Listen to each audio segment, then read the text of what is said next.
On continue toujours sur le thème à la découverte du nom de Jésus, sur la série dans laquelle nous sommes. Beaucoup de choses ont été dites et je ne peux que t'encourager à revenir sur tes propres notes. On est en train de faire en sorte que les coffrets, les enseignements, pas que du dimanche, mais aussi ceux que j'ai donnés en semaine puissent être disponibles pour que tu puisses y revenir. Et on prie que ce soit bon à partir de la semaine prochaine, Sono Vidéo, c'est ça? La semaine prochaine qu'on ait à disposition les coffrets. Voilà, le message est passé. Et qu'on puisse revenir, qu'on puisse prendre le temps de revenir dessus, de reméditer dessus. Parce que tu vois, la foi vient de ce que tu entends, pas de ce que tu as entendu. Mais de ce que tu entends de manière constante. Parce que tu peux avoir entendu la parole. Certaines personnes entendent la parole de Dieu. Mais au fait, il faut que je m'exprime bien.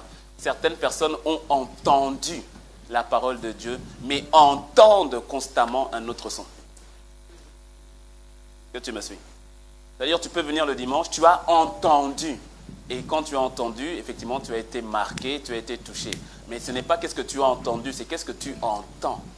Or, beaucoup entendent un autre son. Tu entends les mensonges de l'ennemi, tu entends constamment des musiques qui te tiennent prisonnier.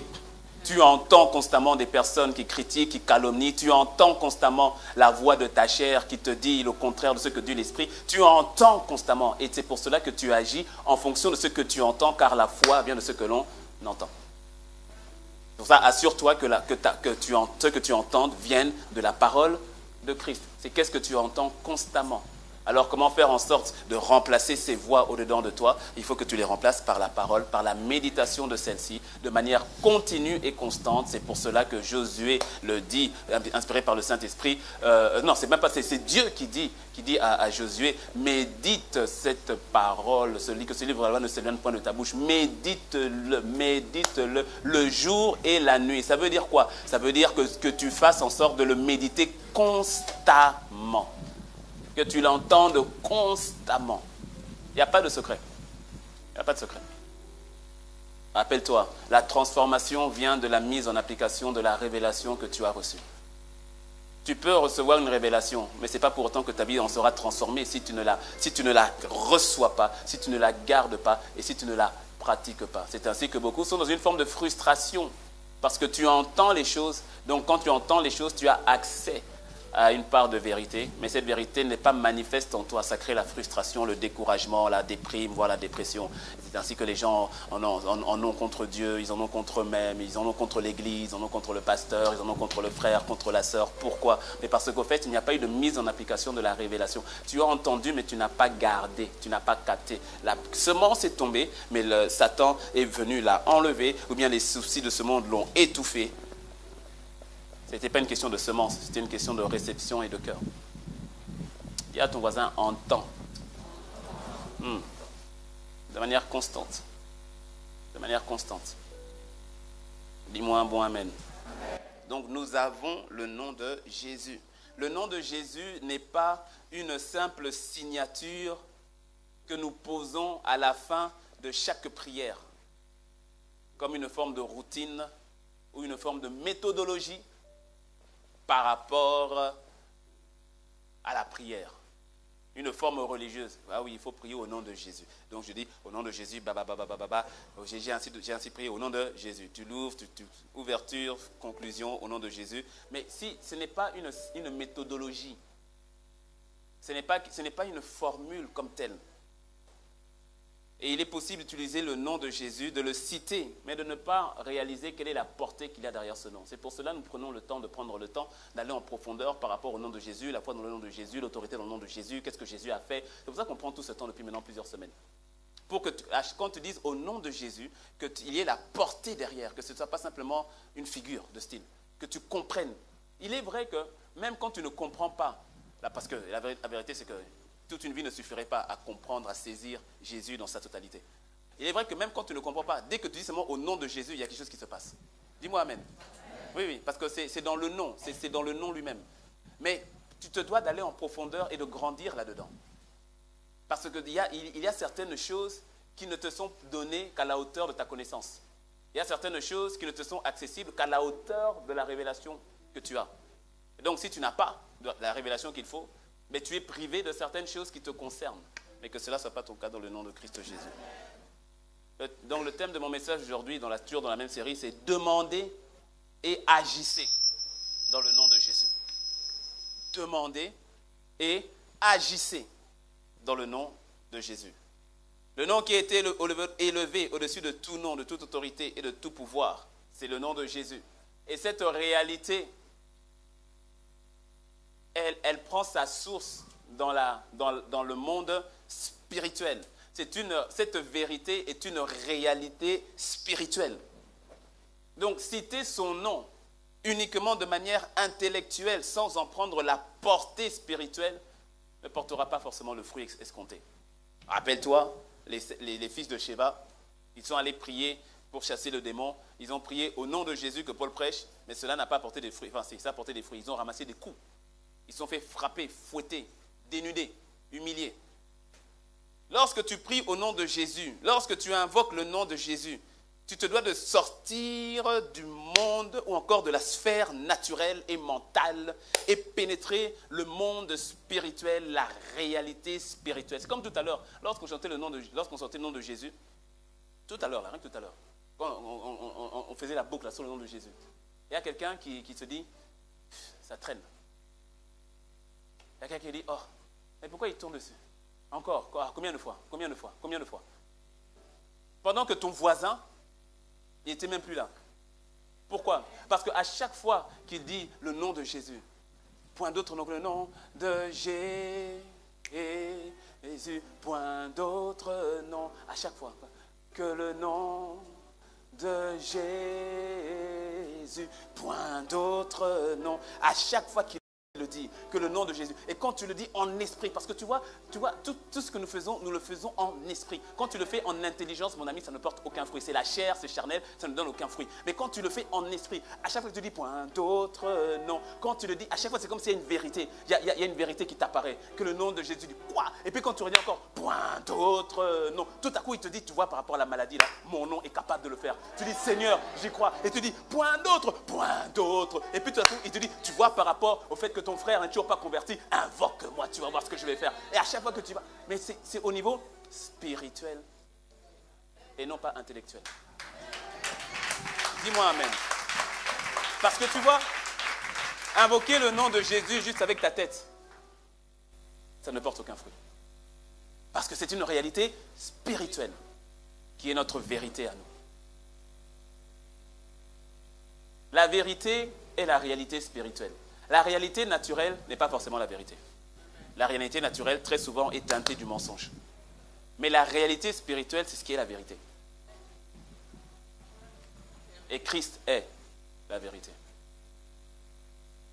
Donc, je répète, tu n'invoques pas le nom de Jésus avec ta tête, avec ton intelligence, de manière mentale. C'est une réalité spirituelle. C'est pour cela que nous prenons le temps d'aller dans les profondeurs spirituelles qui se cachent derrière le nom de Jésus. Qu'est-ce qui fait que le nom de Jésus emmène des démons, emmène des sorciers, emmène des satanistes à se prosterner? Qu'est-ce qui fait? J'ai donné plusieurs fois ce type de témoignages. Ceux qui étaient sorciers avant, qui ne connaissaient pas Jésus, mais lorsqu'une fois ils ont été confrontés à un chrétien qui a dit simplement le nom de Jésus, ils sont retrouvés totalement désarmés. Qu'est-ce qui fait? Parce qu'il y a une réalité spirituelle derrière. Et l'ennemi est au courant de cela. Il fait tout pour occulter que tu n'y crois pas, que tu ne le vois pas. Mais il a échoué dans ta vie dans le nom de Jésus. Cela ne vient pas de la tête, cela vient du cœur, parce que la foi, c'est dans le cœur. Lorsque cela vient du cœur, tu auras des résultats. Et lorsque cela vient du cœur, tu tiens ferme. Pourquoi est-ce que souvent nous ne tenons pas ferme lorsque nous invoquons le nom de Jésus? Mais parce que nous ne voyons pas les choses avec notre cœur. Nous voyons les choses avec les yeux les yeux naturels, avec les informations des 5 sens. Et à ce moment-là, lorsque tu pries avec les informations de 5 sens, tu reçois les informations naturelles. Et quand les informations naturelles ne répondent pas à ta prière, tu lâches prise. Mais lorsque tes yeux sont ouverts sur la vérité qui est une personne, la vérité qui est Christ Jésus, lorsque tu le vois, automatiquement, tu vois la réalité telle qu'elle est. Et cette réalité spirituelle devient ta vérité à toi et t'empêche d'abandonner dans ta prière. Tu ne peux pas abandonner. Pourquoi? Mais parce que tu vois constamment, tu vois ce qui est réellement. La foi est une ferme assurance. Mais assurance de quoi? Des choses que l'on espère, c'est-à-dire des choses que tu vois. Or, l'ennemi fait tout pour que tu ne vois plus. Parce que si tu ne vois plus, il n'y a plus d'espérance. S'il n'y a plus d'espérance, ta foi n'a plus de raison d'être. Alors, comment est-ce que tu fais pour garder l'espérance? Tu continues à regarder à la vérité et non pas à la réalité. Dis-moi un bon amen. Amen. Et lorsque c'est ainsi, tu n'as plus peur de prier au nom de Jésus. Tu t'attends à un résultat. Demander en son nom. C'est la notion, donc, tu l'as compris, de la prière. C'est ça, demander en son nom. Et on verra plus tard, commander en son nom, qui est la notion de l'action. Parce que tu verras qu'il y a la notion de demander en son nom et la notion de agir en son nom. On demande en son nom par la prière au nom de Jésus et on agit en son nom lorsqu'on commande au nom de Jésus. Parce que tu comprendras qu'il y a des situations pour lesquelles Dieu ne s'attend pas à ce que tu pries. Il s'attend à ce que tu parles, à ce que tu agisses, à ce que tu décrètes en son nom. Lorsqu'on l'a vu avec Pierre, mais ça on verra, ce sera la suite. On l'a vu avec Pierre lorsque le paralytique était là. Il n'a pas prié, il a ordonné. Mais toujours au nom de Jésus. Au nom de Jésus, lève-toi et marche. Il n'a pas prié. Et tu comprendras quand Jésus dit, en mon nom, vous imposerez les mains aux malades, ils seront guéris. Quand tu prends cela littéralement, il a bien dit, en mon nom, vous imposerez les mains aux malades, ils seront guéris. Il n'a pas dit, en mon nom, vous prierez pour les malades. C'est là où tu verras la différence qu'il y a entre demander en son nom et commander en son nom. Il a dit, en mon nom, au nom de Jésus, sois guéri. Ah. Ton frère, ton voisin, il n'y croit pas. Dis-lui, vis encore.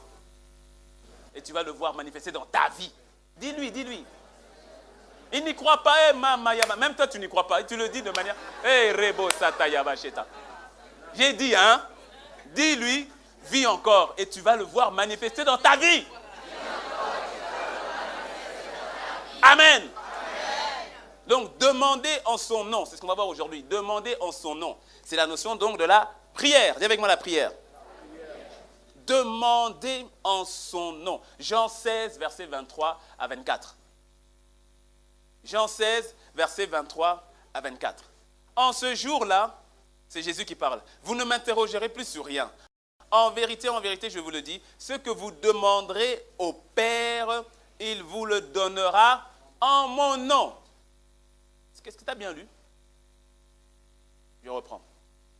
Jésus dit, ce que vous demanderez au Père. Qu'est-ce que le papa va faire? Papa bon Dieu, comme dit Papa Carambéry, Papa bon Dieu, ce que tu vas lui demander, il va faire quoi? Ce que tu demanderas au nom de Jésus, qu'est-ce qu'il va faire? Il va... Non, qui parle? Non, c'est qui parle là? C'est les paroles de qui? Qu'est-ce que Jésus a dit? Il a dit, si tu demandes en mon nom, demande au Père Céleste, en mon nom. Qu'est-ce que mon Père va faire? Il va te donner. Verset 24. Jusqu'à présent, vous n'avez rien demandé en mon nom. Demandez et vous recevrez, afin que votre joie soit parfaite. La prière au nom de Jésus est la clé qui te donne accès à tout ce que le Père a pour toi en réserve.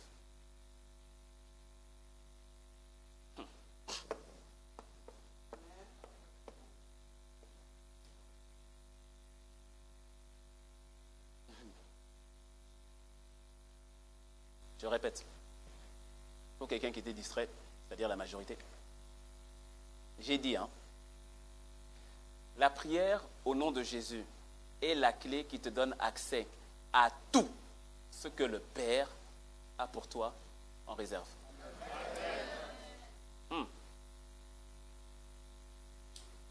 Tout. Quand je vois la tête de ton voisin, pas toi. Et quand je vois la tête de ton voisin, je dis, c'est pas comme si j'ai jamais prié au nom de Jésus aussi. Vraiment, ça, c'est joli à entendre, mais est-ce que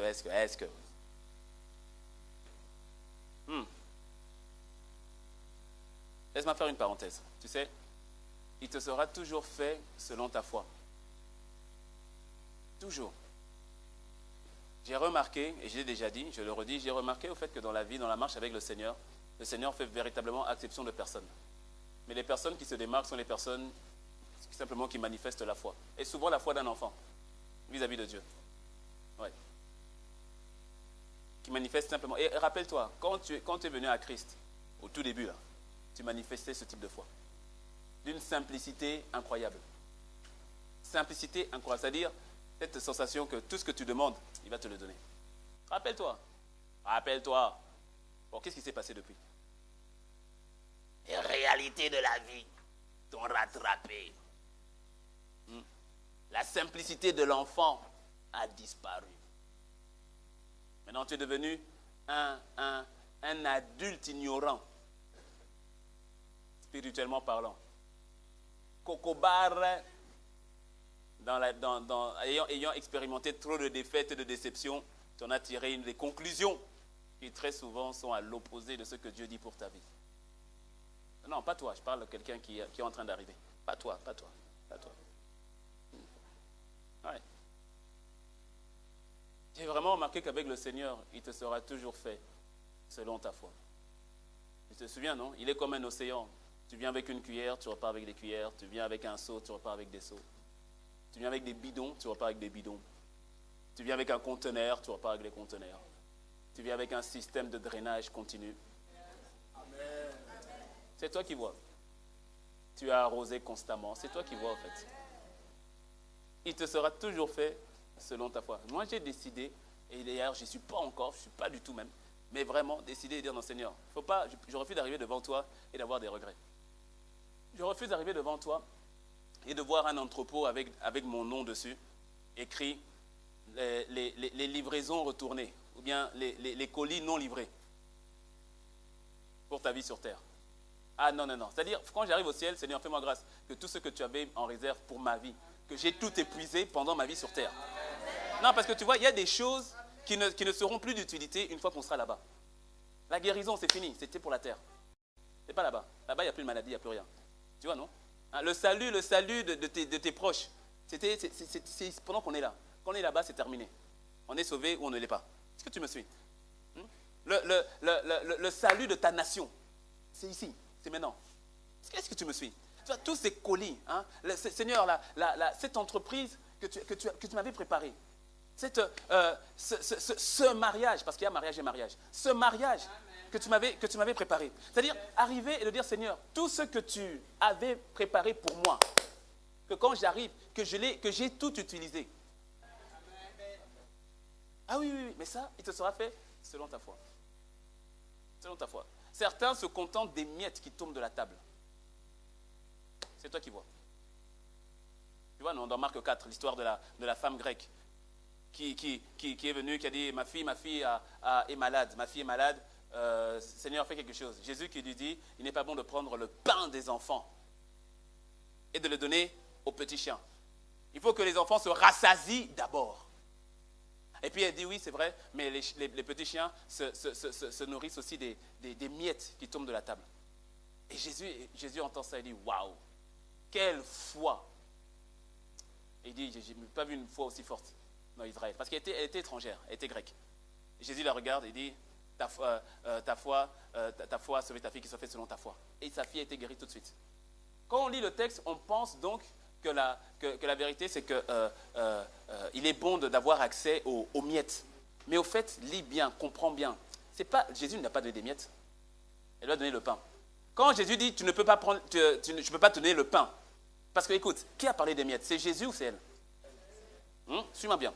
Donc, quand Jésus dit, il n'est pas bon de prendre le pain et de donner aux enfants, Jésus et donner aux petits chiens, on pense que Jésus insulte. Absolument pas.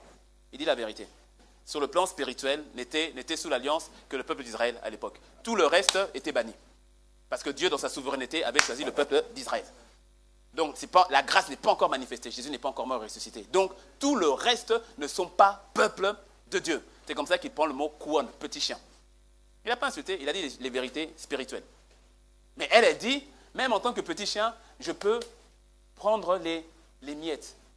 Et puis, elle dit, waouh, franchement, ta foi là. Et puis il dit, ma fille, ta foi t'a sauvée. Ta fille, c'est bon, vas-y. C'est-à-dire que Jésus lui a donné accès au pain. Elle a réussi à provoquer, par sa foi, elle a réussi à avoir accès au pain avant l'heure. Dis-moi un bon amen. C'est exactement ce qui s'est passé avec le centurion aussi. Et à chaque fois, Jésus dit, mais dans tout Israël, je n'ai pas vu une foi pareille. C'est-à-dire, il dit, mais c'est comme si c'est les étrangers qui captent mieux, qui ont plus foi. Idem pour les lépreux, les 10 lépreux que Jésus a guéris. C'est toujours l'étranger, le lépreux samaritain qui revient pour dire merci. Il dit, mais il n'y a que cet étranger pour revenir, sous-entendu, les autres ne l'étaient pas. Les autres étaient juifs. Mais qu'est-ce qui a fait qu'ils aient eu accès au pain? La foi. La foi. Et c'est comme ça que Satan, on l'a vu, c'est comme ça que Satan vient avec un système de pensée, d'incrédulité qu'il met dans l'Église. L'Église, c'est toi et moi. C'est-à-dire qu'il met dans les enfants de Dieu pour les emmener à accepter la pensée qui dit que tu n'y as pas droit. Qui dit que ce n'est pas pour toi. Laisse tomber. Contente-toi du peu de piment que tu as. Il te sera toujours fait selon ta foi. C'est jamais le problème du Seigneur. Lui, il est là, il est dispo. Il marchait, il se baladait. Plein de curieux qui viennent, qui le touchent. Ouais, Jésus est dans la place, ouais, Jésus est dans la place, Jésus, ouais, Jésus. Une seule personne est venue avec foi. On peut être comme ça, plein dans l'église. Mais combien viennent avec foi? Combien viennent dans le but de le toucher, de recevoir, de le rencontrer, d'être changé, d'être transformé, de ne pas ressortir d'ici tel que j'étais rentré? Combien viennent avec cette attitude-là? Ou bien nous venons simplement parce que c'est dimanche. Et qu'est-ce que dimanche on fait? On va à l'église. Dimanche, qu'est-ce qu'on fait? On va servir. Mais combien viennent avec une attitude qui consiste à dire, Seigneur, je viens avec foi, j'ai une attente, parce que personne n'a rencontré le Seigneur et est reparti tel qu'il était venu. Personne. Il te sera fait selon ta foi. Dis-moi un bon amen. Amen. Donc je répète, la prière au nom de Jésus est la clé qui te donne accès à tout ce que le Père a pour toi en réserve. Et souvent nous confondons la notion d'appartenance et la notion de possession. C'est-à-dire, ce n'est pas parce que quelque chose t'appartient que tu en as forcément la possession. Jésus a tout accompli à la croix, ça c'est un fait. Dis-moi amen. Il a tout accompli. Ce qui veut dire que le salut, la guérison, les âmes de ton quartier, les âmes de ta famille, la prospérité financière, la prospérité émotionnelle, toutes ces choses, au fait, ont été acquises. Tout cela a été acquis. Mais tu verras qu'il y a des choses pour lesquelles tu ne fais rien et le Seigneur te donne et ça se manifeste dans ta vie. Et il y a trop de choses, tu n'as pas idée à quel point. Tu n'as pas idée à quel point. Mais tu verras qu'il y a certaines choses pour lesquelles le Seigneur attend que tu demandes. Il attend que tu demandes. J'avais raconté, je ne sais plus c'est à quel culte, il y a deux semaines je crois, j'avais raconté l'histoire de Smith Wigglesworth, je la reprends encore, qui, on l'a appelé au pays de Galles pour aller faire le ministère et aussi pour prier pour une dame de l'église qui était mourante, une vieille dame qui était mourante. Donc il arrive dans la cabane, c'est une petite cabane, une maison très, très, très pauvre, très modeste. Et il y avait la femme qui était là sur le lit et qui était malade et tout cela. Et donc il vient pour prier pour elle. Et puis il remarque au fait que dans la maison, sur le mur, au fait, il y a un très beau cadre. Un magnifique cadre sur le mur. Et il pose la question, mais qu'est-ce que c'est que ce cadre? Elle dit non, ce cadre, au fait, c'est le seul souvenir, le seul cadeau, souvenir que mon ancienne patronne, ma maîtresse, m'a donné. J'ai travaillé pour elle pendant des années, pendant plus de 30 ans. Et je l'aimais beaucoup, et elle aussi, elle m'aimait beaucoup, elle m'appréciait beaucoup. Et avant de mourir, avant qu'elle ne meure, c'est ce cadeau-là qu'elle m'a offert et tout ça. Et ça fait 10 ans que la patronne est morte. Et donc, le pasteur Smith qui demande, est-ce que je peux vous emprunter le cadre? Et puis elle dit, oui, bien sûr. Le pasteur Smith prend le cadre, il rentre un peu avec à l'église là-bas, et il commence à ouvrir le cadre, à lire au fait ce que c'est. Et ce que c'était un testament. C'était un testament que sa maîtresse, sa patronne, lui avait légué. Parce qu'effectivement, elle l'aimait beaucoup. Et pour tout le service rendu pendant toutes ces années et autres, elle lui a légué un testament. Et dans ce testament stipulait que donc la dame-là était propriétaire de biens immobiliers avec une somme d'argent qui devait couvrir le restant de ses jours. Est-ce que cet héritage-là lui appartenait? Oui. Oui, c'était à son nom. C'était à son nom. Le testament, tout, son nom, c'était à son nom. Ça lui appartenait. C'était une forme de titre de propriété qu'elle avait. Mais est-ce qu'elle était en possession? C'est à son nom, mais elle ne possède pas. C'est à son nom, mais elle n'en jouit pas. Elle a encadré. Alors regardez, elle dit, ah, c'est joli. Mais elle n'en jouit pas. Pourquoi? Parce que la vérité, c'est qu'elle ne savait pas lire. Oui, on est dans les années fin 1800, 1900, début 1900. Elle ne savait pas lire. Et donc pour elle, elle a juste mis en décoration. Elle ne savait pas lire. Elle a juste encadré. Mais à toi et moi, Dieu nous a fait grâce de pouvoir lire. Mais nous ne prenons pas le temps d'aller dans notre testament à nous.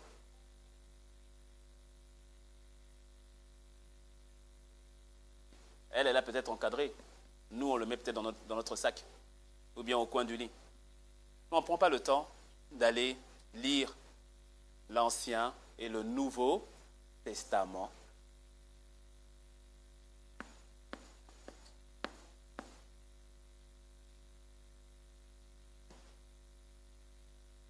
Tu vois, il y a 3 choses qui peuvent s'opposer à la prise de possession de ce qui te revient, de ce qui t'appartient.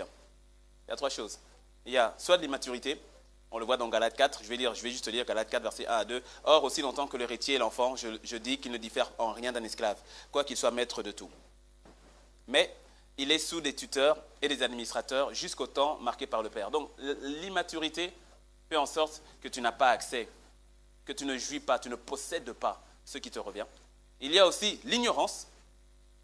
Osée 4, verset 6. « Mon peuple est détruit parce qu'il lui manque la connaissance. » Ça rejoint un peu l'exemple de cette vieille dame qui, pour finir, donc bien sûr, ils l'ont aidée à ce qu'elle puisse jouir de ça, mais elle est morte 5 ans après.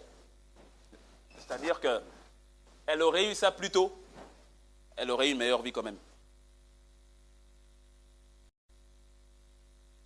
Donc l'ignorance. L'ignorance. Et donc, il y a aussi la 3e chose, ça consiste donc à ne pas demander ou à ne pas réclamer dans le nom de Jésus. C'est là, mais tu ne réclames pas. Donc je répète, la prière au nom de Jésus est la clé qui te donne accès à tout ce que le Père a pour toi en réserve. Oh. La clé, c'est une question de clé. Oh. Donnez-moi une clé de voiture. Merci. Honda. En premier culte, j'avais Mercedes. Disons que c'est ça, c'est la clé de la Honda, dernier modèle. C'est quoi le dernier modèle, la Honda? Là, CRV, version 2017. Ok? Mais là, très bien, très bien. Premier culte, j'ai fait comment est donné Mercedes, j'ai dit ML, version 2017, la main est sortie trop vite. Mais pas que la personne qui a donné la clé, toute l'église. Amen, j'ai dit, mais c'est... Ok, disons que ça, donc, c'est les clés de la Honda CRV, dernière version 2016-2017. Et je te dis que la voiture est au parking, dehors. La carte grise est à ton nom. L'assurance est à ton nom. Intérieur, cuir, full option. Et à la couleur que tu aimes.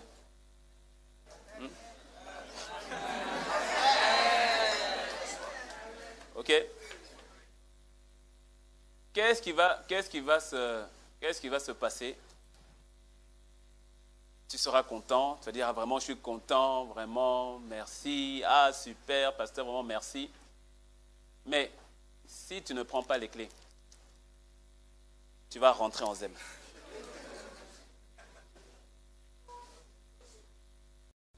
Et c'est ce que beaucoup font, même lorsque tu viens à l'église. Tu viens et tu reçois l'information, la révélation que tu as ta CRV 2017 qui est là. Mais tu n'as pas pris les clés. Et tu repars en zème. Et tu reviens. Et on te dit la voiture est là. On te dit la voiture est là, mais toi tu vis toujours le zème. Ça crée la frustration. Pourquoi? Pas pris les clés. Parce que c'est celui qui a les clés qui rentre véritablement en possession. Même si la voiture est à ton nom, tu n'en jouis pas. Tu n'as pas les clés.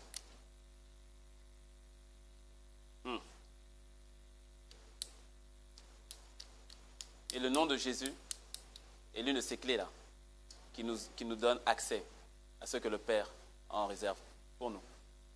Et pour cela, il a dit, priez en mon nom.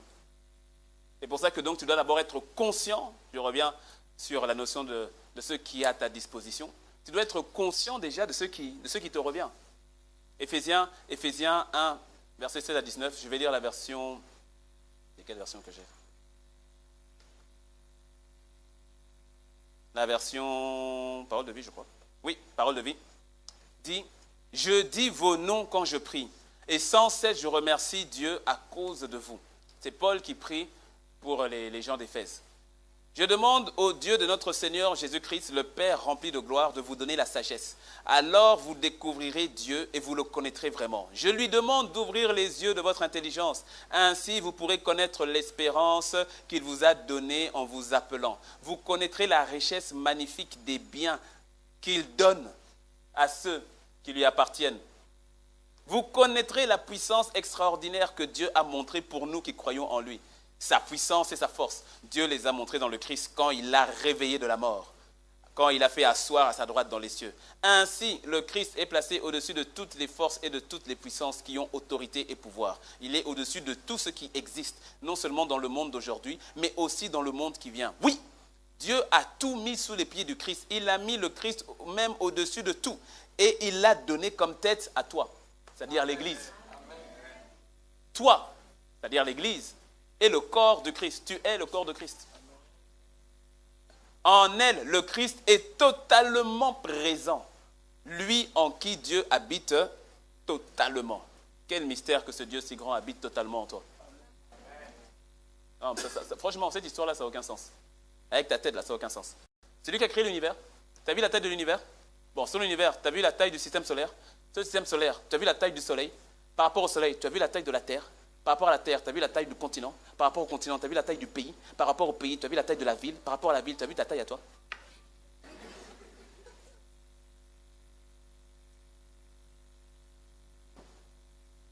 Non, il faut beaucoup de foi pour croire à cette histoire de nouvelle naissance. Non, parce que si tu réfléchis avec la tête là, on va te dire, mais toi, tu es bête, hein? Non, naturellement, ça n'a aucun sens. Ça n'a aucun sens. Et il habite pleinement en toi. Donc tu vois, Paul est en train de prier pour que les yeux des gens d'Éphèse soient ouverts, qu'ils aient accès à cette révélation, qu'ils aient accès, parce que tu vois, s'il n'y a pas la connaissance, tu péris. Si tu n'es pas au courant, tu péris comme cette femme qui avait tout, mais au fait, qui ne possédait rien. Qui avait tout, mais qui ne jouissait de rien. Et c'est le cas de beaucoup. C'est le cas de beaucoup. On a tout, mais c'est comme si on n'a rien. Oui, parce que nous ne prenons pas le temps de voir ce que nous avons. Écoute, tu reçois un coup de fil, un ami ici au Bénin ou à l'étranger, il te dit, ah mon gars, comment tu vas et tout? Ah, je ne sais pas vraiment, j'ai eu à cœur j'ai pensé à toi, j'ai eu à cœur de t'envoyer quelque chose, je t'ai envoyé un Western Union. Il te dit, je t'ai envoyé un Western Union, et il te dit, le Western Union, même si ça ne peut pas se faire normalement, mais il te dit, Western Union est de 30 millions. Ah, pas de problème. Non, que tu t'appelles selon ta foi, il n'y a pas de souci. Le Western Union est de 30 millions. Et toi, tu entends, quoi? 30 millions? Ah, vraiment, toi, tu es trop fort. Ah, vraiment, moi, je t'aime, mon ami. Ah, vraiment, merci. Clique.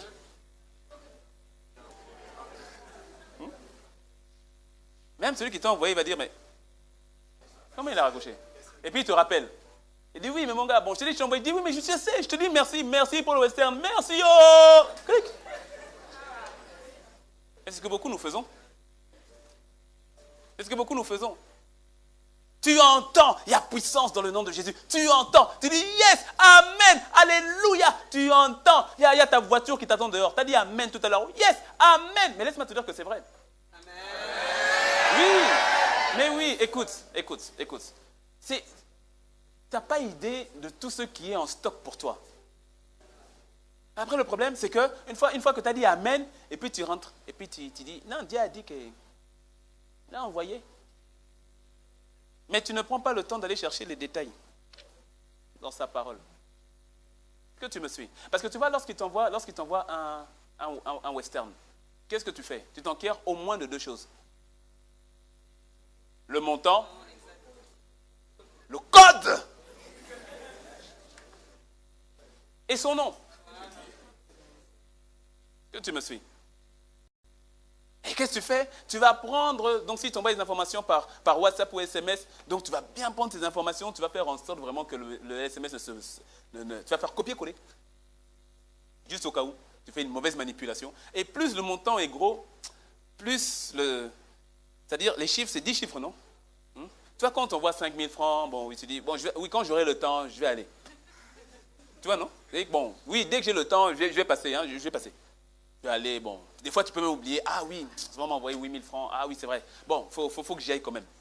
Ok? 30 millions. Il y a quelqu'un ici qui va sortir pour voir, est-ce qu'il n'y a pas de Western Union ouvert le dimanche? Bon, on sait que c'est un exemple, on sait que Western Union, tu ne peux pas prendre 30 millions, mais c'est un exemple. Alors, on va dire, est-ce qu'il n'y a pas un Western Union qui est ouvert ici? Ah. C'est-à-dire, les chiffres là, quand tu notes 9, 7, 8, ok. 5, 6, 4, 3, 2, 1, ok. 9, 7, 7. 8, 5. Attends, je reprends. 9, 8. C'est-à-dire, tu veux être sûr.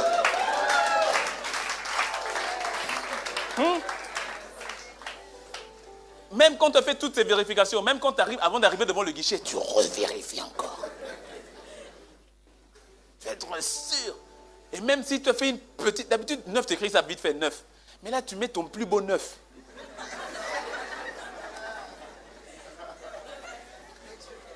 Tu es devenu calligraphe. 8. Ah non, c'est pas bien, je reprends un autre. C'est-à-dire, tu prends soin de t'enquérir de ce qu'on t'a envoyé. C'est-à-dire, les informations.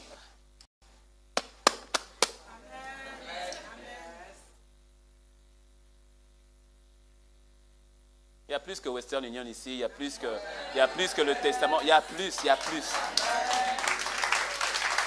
Parce que tu vois, on peut t'envoyer un Western Union de 30 millions, mais ça peut pas agir contre une maladie incurable. Tu vois? L'argent n'est pas la solution à tout. Dis-moi amen. On peut t'envoyer, on peut te donner une voiture sur le parking aujourd'hui, mais le mal que tu as à la colonne vertébrale t'empêche de la conduire. À quoi bon la voiture? Que tu me suis? Allez s'enquérir du testament que nous avons. Le testament que nous avons reçu. Hébreux 9, verset 15 à 17. Parce que nous avons un testament. Et c'est pour cela qu'il est le médiateur d'une nouvelle alliance, afin que la mort étant intervenue... Ça, je vais dire directement la version parole de vie, le temps avance. C'est pour cela, version parole de vie, c'est pourquoi le Christ est l'intermédiaire pour une alliance nouvelle. Un testament nouveau. Dis avec moi testament. Il est mort pour libérer les êtres humains des fautes commises quand ils étaient soumis à la première alliance. Alors ceux que Dieu a appelés peuvent recevoir les biens qu'il a promis et qui durent toujours. Dans le mot bien, là, ça comprend tous les biens. Il y a les biens spirituels et les biens manifestés dans le naturel. Les biens. Quand il y a un testament, il faut prouver la mort de celui qui l'a fait. Or, rappelle-toi, on l'a vu ces derniers jours, que la mort de Jésus a été avérée. Il a gardé les cicatrices et il avait gardé sur le côté ceux qui avaient attesté qu'il était mort lorsqu'on l'a percé à la croix. Donc il est bel et bien mort. Dis-moi amen. En effet, un testament est valable seulement après la mort. C'est pour cela que Jésus est mort, pour que tu puisses avoir accès à ton héritage. Amen. Parce que s'il était resté vivant, tu devais attendre qu'il meure. Tu vois, c'est ce qu'a fait le petit là, de Luc 15, l'enfant prodigue. Au lieu d'attendre que papa meure, il dit, donne-moi la part de mon héritage de ton vivant. Quel sacrilège. C'était une manière pour le petit de dire, papa, pour moi, tu es mort. Mais il demande ceux qui ne s'octroient que par la mort. En effet, un testament est valable seulement après la mort. Quand celui qui l'a fait vit encore, le testament n'a pas de valeur. Quand celui qui l'a fait vit encore, le testament n'a pas de valeur. Alors quelqu'un va dire, oui, mais attends, mais pasteur, mais non, le Seigneur est ressuscité. Et c'est là que tu comprends maintenant pourquoi est-ce que quand Jésus est ressuscité, il est parti.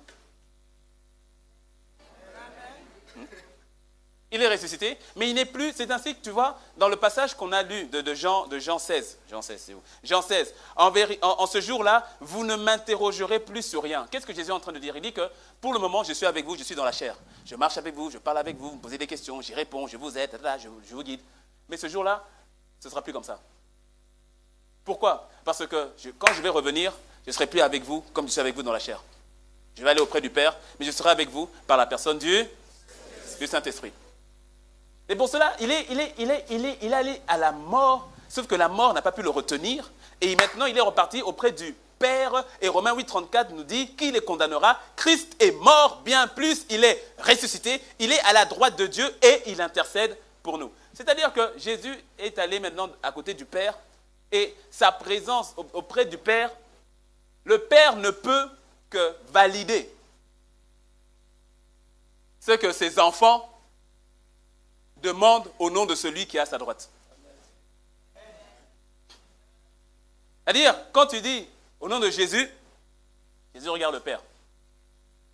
Le Père regarde Jésus. Jésus dit, Père, tu sais que tout ce que je demande, tu exauces, non ? Regarde la demande de ma fille. Faut exaucer. Oh, quelqu'un.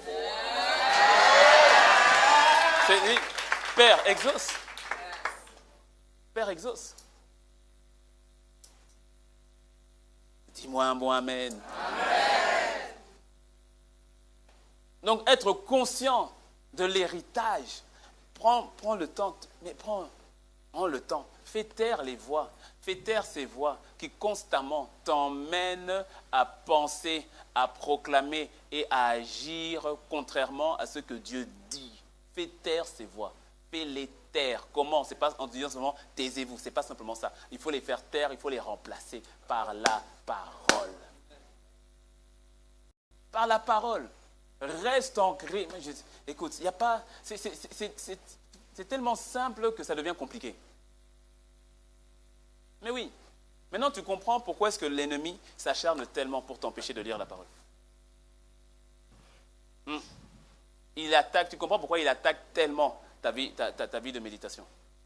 Écoute, laisse-moi te dire, si quand tu pries, et non pas quand tu pries, quand tu lis la Bible, tu commences à t'endormir. Laisse-moi te dire, c'est un démon qui fait ça. Est-ce que tu le sais ? Non, c'est pas normal, c'est pas naturel. Quand tu es devant la télé, tu es en forme. Dès que tu ouvres ta Bible, tu commences à dormir. Tu commences à bâiller. Tu commences à te fatiguer. Tu ressens une lourdeur. Tu crois que c'est normal ? C'est un démon qui fait ça. Je n'ai pas dit que le démon te possède, mais il agit, il t'oppresse. Qu'est-ce que tu crois ? À qui ça arrive ? Non, je sais que vous êtes nombreux. À qui ça arrive ? Wow. Non, levez la main. Mettez-vous debout. Non, c'est une oppression. Mettez-vous debout. Quand tu ouvres la Bible, il y a tout à coup ça. Il y a une lourdeur, il y a une fatigue. C'est une oppression.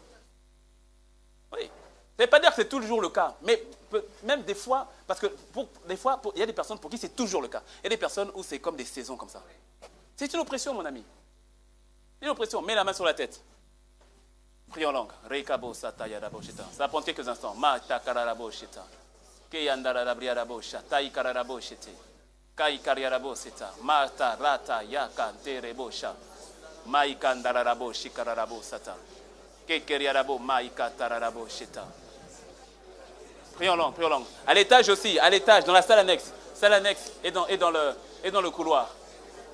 Si vous êtes concerné, mettez-vous debout, mettez simplement la main sur la tête. Katararabo sheta. Ce voleur va te déguerpir.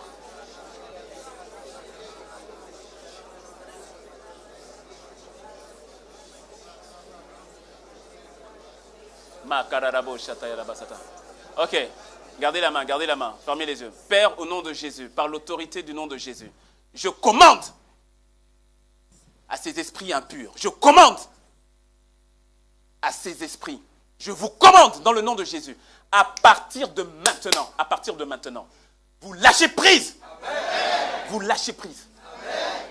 Vous lâchez prise. Amen. Dans le nom de Jésus. Amen. Je t'interdis, je te menace dans le nom de Jésus. Amen. Tu libères la vie de mon frère. Amen. Et tu libères la vie de ma soeur. Amen. À partir de ce soir même, lorsque tu ouvres ta Bible, ma soeur, mon frère, l'amour de la parole t'envahit. Amen. La vitalité, la vigueur t'envahit. Amen. Dans le nom de Jésus. Amen. Karabosha. Tout ce que tu voulais voler, esprit impur, tout ce que tu voulais dérober, à partir de ce jour, tu lâches prise. Amen. Dans le nom de Jésus. Amen. Merci Seigneur. Ok, tu peux acclamer le Seigneur et puis t'asseoir.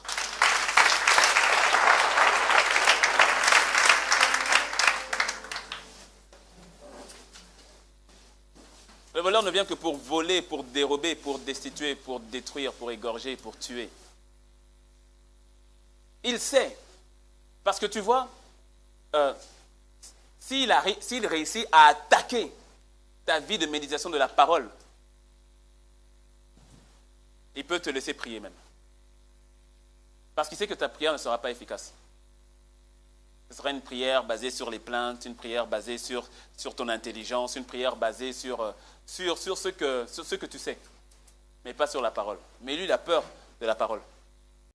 Il n'a pas peur de tes prières comme telles. Une prière de foi, c'est une prière qui est basée sur la parole.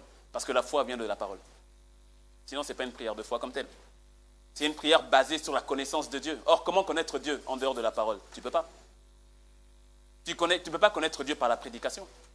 La prédication a pour but de t'emmener à aller le chercher dans la parole. Connaître Dieu, mais c'est au travers il s'est révélé par sa parole. Il s'est révélé par sa parole. Et lorsque tu médites sa parole, tu apprends à le connaître, ta prière devient terrible. D'ailleurs, tu remarqueras que quand tu reprends une vie de méditation, ta prière n'est plus la même. Ta prière n'est plus la même. Tu commences à prier et quand tu pries, il y a des passages qui passent. Et quand tu pries sur le passage, ça te fait rentrer dans une autre dimension. La présence descend et tu pries. Il y a d'autres passages qui reviennent. Ce que tu as médité le matin, ce que tu as médité hier, ça revient. Et tout à coup, pendant que tu pries, tu reçois la révélation du passage. Mais je te dis, quand tu médites et que tu pries, les deux ensemble, parce que c'est prière et méditation et prière, c'est les deux. Il n'y a pas juste méditation sans prière, c'est les deux. Amen. C'est les deux.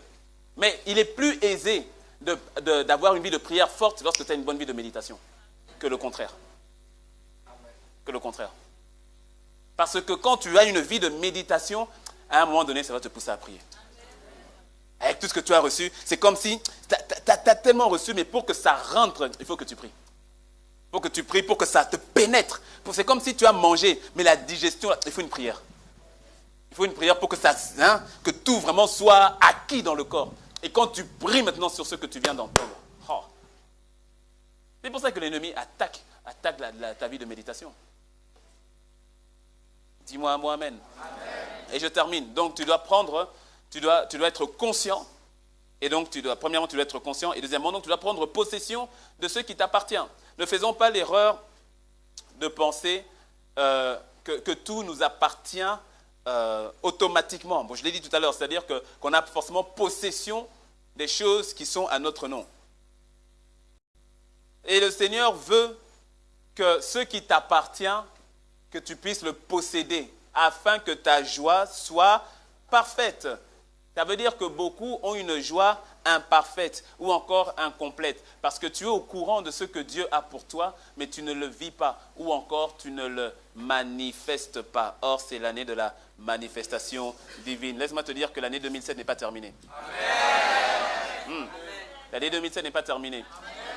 Et lorsque tu vas mettre en application ce que le Saint-Esprit est en train de te dire, tu vas emmener à manifestation ce que le Seigneur avait pour toi dans le nom de Jésus. Il dit, demande en mon nom, afin que ta joie soit parfaite. Ta joie donc est incomplète ou imparfaite parce que tu sais ce qui est pour toi. Tu sais donc, par exemple, l'exemple de la voiture, que la voiture est là, mais ta joie n'est pas parfaite. Tu as la joie de savoir que tu as la voiture, mais tu ne la conduis pas. Donc ta joie est imparfaite. Tu sais ce qui t'appartient, tu sais ce que le Seigneur a pour toi, mais tu n'en jouis pas encore, tu ne le manifestes pas. Donc quelque part ta joie est imparfaite. Priez en mon nom, demandez en mon nom, afin que mon Père vous le donne et que votre joie soit parfaite. Demandez et vous recevrez. Demandez et vous recevrez. Demande, prie, demande et tu recevras. Et laisse-moi te dire, je termine, laisse-moi te dire que tu ne pries pas pour soulager ta conscience. La prière n'est pas pour soulager sa conscience. La prière doit porter du résultat. Amen. Je ne prie pas juste pour le style. Quand je prie, je m'attends à un résultat. Amen. Je m'attends à un résultat. Je ne prie pas simplement pour prier et tout cela. J'ai prié, moi je suis soulagé. Enfin, quelque part, ça m'apaise un peu. Au moins j'ai prié, non? Non, je prie pour un résultat. Amen. Jésus a dit, demandez en mon nom et vous recevrez. Alors je prie afin de recevoir. Dis-moi un bon amen. Amen. Et pas pour soulager une conscience ou autre chose. Ou pour faire juste une action spirituelle. Non. 1 Jean 5, verset 14 à 16. Le dernier passage. 1 Jean 5, verset 14 à 16. Nous avons auprès de lui cette assurance que si nous demandons quelque chose selon sa volonté, il nous écoute. 1. Et si nous savons qu'il nous écoute, quelque chose que nous demandions, nous savons que nous possédons la chose que nous possédons. Que nous possédons la chose que nous lui avons demandée. La version Parole de Vie le dit ainsi. Voilà pourquoi nous sommes pleins de confiance. La confiance. Voici pourquoi nous sommes pleins de confiance devant Dieu. Quand nous lui demandons quelque chose qu'il trouve bon pour nous. Dis-moi Amen. Amen. Oui. Parce qu'il y a des choses, c'est vrai, qu'on demande, Dieu lui-même dans son amour, il dit, petit, si je te donne ça, je vais te perdre. Mais oui.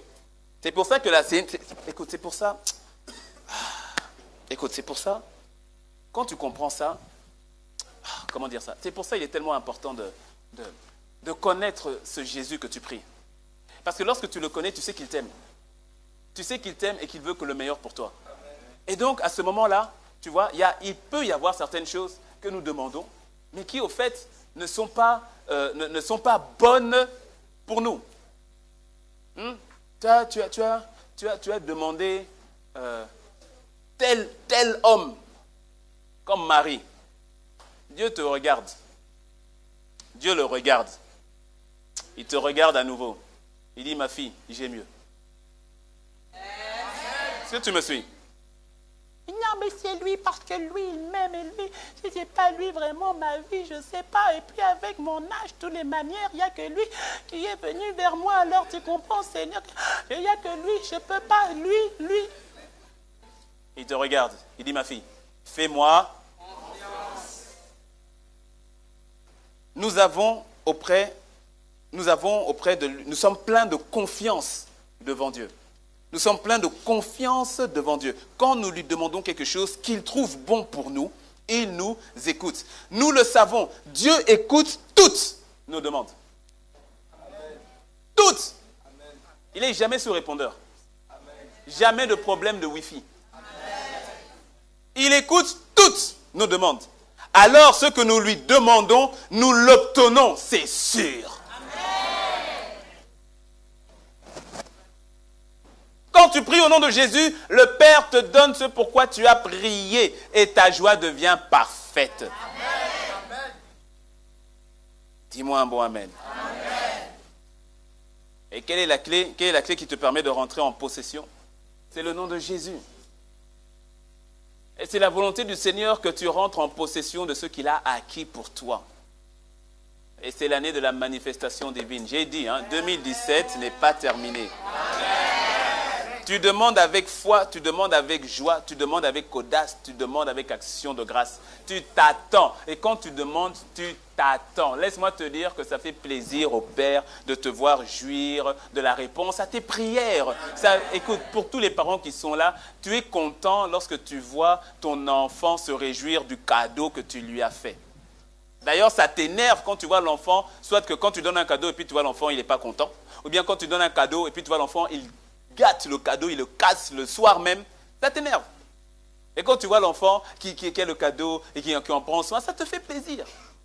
Dis-moi Amen. Amen. Je me souviens, à mes 18 ans, j'avais, enfin pas mes 18 ans, quand j'avais 16, 17 ans, je fatiguais un peu mon père pour avoir toujours les dernières baskets. Dernières baskets et tout ça. Et puis après, quand j'ai donné ma vie au Seigneur et tout ça, bon, j'ai mis un frein. J'aimais toujours les baskets. Mais bon, c'était plus une forme d'idolâtrie comme ça pouvait l'être quand je ne connaissais pas le Seigneur. Donc si j'ai gloire à Dieu, si je n'ai pas gloire à Dieu, c'est... Et donc à mes 18 ans, mon père m'a fait la surprise pour mes 18 ans. Il m'a acheté les dernières baskets Air Jordan. Version guépard, façon blanc, là, blanc, noir en bas avec un peu... Bon, les connaisseurs connaissent. J'étais content. Ah, mais ça m'a vraiment fait plaisir. Parce que quand je regardais, quand on allait jouer au basket, bon, toi tu viens avec tes baskets de 1900, fatigué, et que tu as lavé, pour que quand tu viens sur le terrain, que tu ne sois pas trop honteux quand même. Hein? Tu vois, quand il y a un trou et tout, donc même quand tu cours avec style. Tu vois, tu cours avec style, parce que tu sais que quand tu fais un geste, tu as tout à coup la basket qui devient crocodile. Donc tu cours un peu avec style, il ne faut pas que le trou devienne trop grand, tu vois, non? Et donc j'étais content. Ouais, parce que j'étais content hein, quand j'étais sur le terrain. C'est comme si j'étais devenu aussi fort que Michael Jordan moi-même, quoi. Quand j'étais sur le terrain moi-même. Et j'ai pris soin de ces baskets. Et 10 ans plus tard, un jour comme ça, bon, après je suis allé voir mon père, ça va et tout, et j'ai mis les baskets. Et puis il les a regardées. Elles étaient presque comme neuves. Presque, hein, usées quand même, bien entretenues. Et puis il a dit, oh, c'est pas les baskets que je t'ai données il y a quasiment 10 ans à tes 18 ans, hein? Je dis si. Je dis quoi? Il a dit, tu les as gardées comme ça? Je dis oui. Et j'ai vu dans son regard, il dit, ah, non, mais parce que ça allait coûter cher. Ça allait coûter cher. Et j'ai vu dans son regard, mais il était content. Je dis oui, parce qu'au fait, ces baskets avaient fait vraiment ma joie. Est-ce que tu me suis? Et j'en ai pris soin. Et laisse-moi te dire que ces baskets, j'en ai tellement pris soin que j'ai même pu les offrir. Ouais. Des années après, quasiment jusqu'à 8 ans, c'est 8 ans, j'ai gardé au moins 8 ans, 7-8 ans. Et je les ai offertes, c'est-à-dire qu'ils étaient toujours en état. Elles étaient en état. C'est-à-dire ça fait plaisir au Père de te faire plaisir. Oh. Écoute, ça fait plaisir au Père de te faire plaisir. De te faire plaisir, ça lui fait plaisir. Il aime ça, mais ton Dieu est bon, mais tu crois quoi? Il aime ça. Il aime ça. C'est pour ça que Jésus a dit, demandez, mais demandez en mon nom. Demandez en mon nom. Il faut que tu arrêtes de garder les mensonges de l'ennemi qui t'emmènent à te contenter du petit piment et puis persévère et garde seulement le petit piment, les miettes de la vie. Mais non, ce n'est pas sa pensée.